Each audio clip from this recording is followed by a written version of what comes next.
Hello friends, welcome back to our channel Target MPPSC Nomakari. I hope you all are well.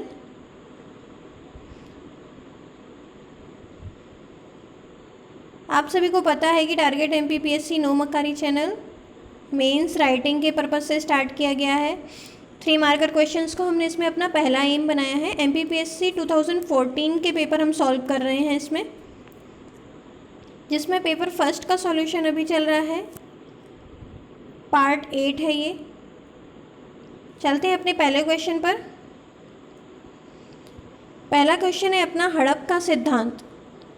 हड़प का सिद्धांत 1848 में Lord Dalhousie द्वारा लाया गया था।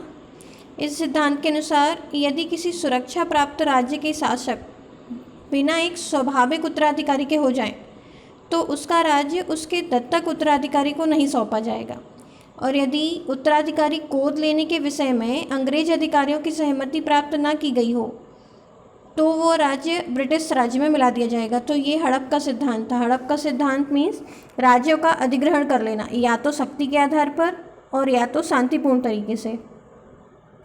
1848 में सबसे पहले सतारा को, उसके पश्चात 1853 झांसी, 1854 में नागपुर सहित अनेकों राज्यों का इसमें अधिग्रहण किया गया था। तो 3 मार्कर में 1848 में डलहौजी द्वारा अपनाया गया, इसके अंतर्गत राज्यों का अधिग्रहण कर लिया जाता था। 1848 में सतारा, 1853 में झांसी, 1854 में नागपुर सहित अनेक राज्यों का अधिग्रहण किया गया। चलते अपने नेक्स्ट क्वेश्चन पर। अगला क्वेश्चन है अपना vernacular press act. Vernacular press act 1878 ईस्वी में वायसराय लिटन द्वारा लाया गया। इसमें क्या था? इसका उद्देश्य था भारतीय भाषाओं में जो प्रकाशित होते थे समाचार पत्र, उन पर नियंत्रण स्थापित करना, और नियंत्रण स्थापित करना और फिर उन्हें बंद करने की स्थिति में ला देना। इसमें कुछ समाचार पत्रों पर मुकदमे भी चलाए गए थे। सोम प्रकाश, भारत मेहर आदि समाचार पत्रों पर मुकदमे चलाए गए थे, और अंग्रेजी समाचार पत्रों पर मुकदमे नहीं चलाए जाते थे।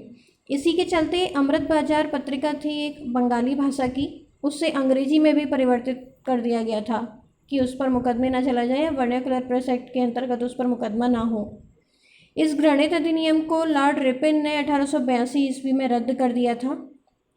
तो इस प्रकार ये वर्नाक्यूलर प्रेस एक्ट था अपना। 3 मार्कर में 1878 में वायसराय लिटन द्वारा लाया गया। उद्देश्य भारतीय भाषाओं में प्रकाशित होने वाले समाचार पत्रों पर नियंत्रण लगाना, और 1882 में लॉर्ड रिपन द्वारा रद्द कर दिया गया। चलते हैं हमारे अगले क्वेश्चन पर। अगला क्वेश्चन है हमारे यहाँ पर काकोरी कांड।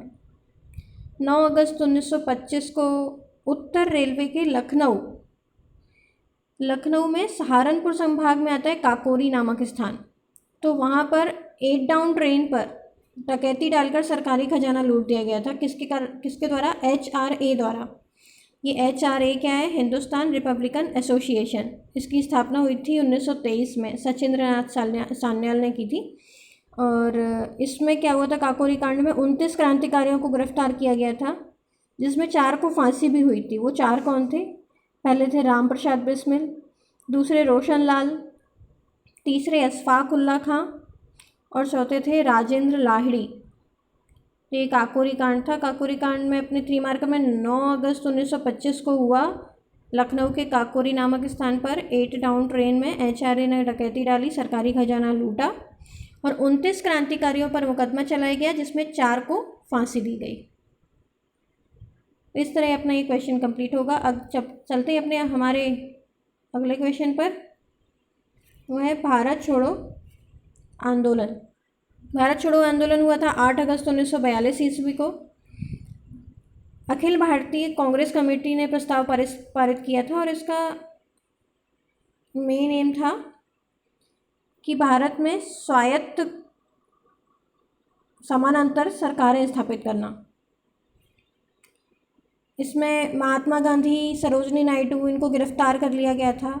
आगा खां पैलेस में डाल दिया गया था। वहाँ पर 10 फरवरी 1943 को 21 दिन का उपवास की घोषणा भी की थी महात्मा गांधी जी ने। करो या मरो का नारा भी दिया था। करो मरो का नारा दिया गया था, भारत छोड़ो का नारा दिया गया था, और भारत छोड़ो प्रस्ताव को अगस्त प्रस्ताव भी कहा जाता है। इसमें क्या हुआ था फिर उसके पश्चात, ये उत्तर प्रदेश के बलिया में गांधीवादी चित्तू पांडे के नेतृत्व में पहली समानांतर सरकार स्थापित हुई थी। तो मतलब कई सारे ऐसे क्षेत्र थे जहाँ से ब्रिटिश शासन समाप्त हो गया था और समानांतर सरकारें स्थापित हुई थी। तो उसके रिगार्डिंग आंदोलन ये जो था, ये बाकी आंदोलन के लिहाजे मतलब असहयोग आंदोलन, सविनय अवज्ञा आंदोलन, इनकी तुलना में अधिक सफल हुआ था ये। तो भारत छोड़ो आंदोलन 3 मार्कर में 8 अगस्त 1942 ईस्वी में अखिल भारतीय कांग्रेस कमेटी ने प्रस्ताव पारित कर इसको शुरू किया था और इसमें भारत छोड़ो और करो या मरो का नारा लगाया गया था। चलते हैं अपने अगले क्वेश्चन पर। हमारा अगला क्वेश्चन है यहाँ पर, माखनलाल चतुर्वेदी हिंदी साहित्य के ख्याति प्राप्त कवि और लेखक भी थे। इनका जन्म हुआ था 4 अप्रैल 1889 में बाबई, मध्य प्रदेश के होशंगाबाद जिले में आता है। इनकी कुछ रचनाएं हैं हेमकिरीटनी, हेमतरंगिणी, युगचरण, समर्पण। और मृत्यु हो गई थी इनकी 30 जनवरी 1968 को भोपाल में ही इनके माखनलाल चतुर्वेदी विश्वविद्यालय की स्थापना भी की गई है। 1991 में माखनलाल चतुर्वेदी विश्वविद्यालय की स्थापना भोपाल में की गई थी। 1955 में इन्हें साहित्य अकादमी पुरस्कार दिया गया। 1963 में इन्हें भारत सरकार द्वारा पद्म भूषण से भी अलंकृत किया गया था। 3 मार्कर में माखनलाल चतुर्वेदी के लिए जन्म 4 अप्रैल 1889 बाबई होशंगाबाद जिले में हुआ था। हिंदी साहित्य के ख्याति प्राप्त कवि व लेखक थे। इन्हें 1955 में साहित्य अकादमी पुरस्कार व 1963 में पद्म भूषण से सम्मानित किया गया था। और इनकी प्रमुख रचनाएं लिख देंगे, हेमकिरीटनी, हेमतरंगिणी, युगचरण। तो ये 3 मार्कर का अपना ये क्वेश्चन कंप्लीट हो जाएगा। इस तरह हमारे 2014 के पेपर फर्स्ट का पार्ट ए के सारे 3 मार्कर कंप्लीट हो जाते हैं। अब हम अगले पार्ट में अपने अगले पेपर के क्वेश्चन स्टार्ट करेंगे। ये आपके होमवर्क के क्वेश्चन हैं आज के। पहला क्वेश्चन है असहयोग आंदोलन और दूसरा क्वेश्चन है चौरी चौरा कांड। इन पर आपको 3 मार्कर में आंसर राइट करना है, तो प्लीज़ कमेंट करें। आपको ये वीडियो कैसा लगा वो भी कमेंट करें। अगर अच्छा लगा है तो प्लीज़ लाइक करें, अपने फ्रेंड्स में शेयर करें और सब्सक्राइब ज़रूर करें। अपने सजेशंस हमें देते रहें। Thank you for watching.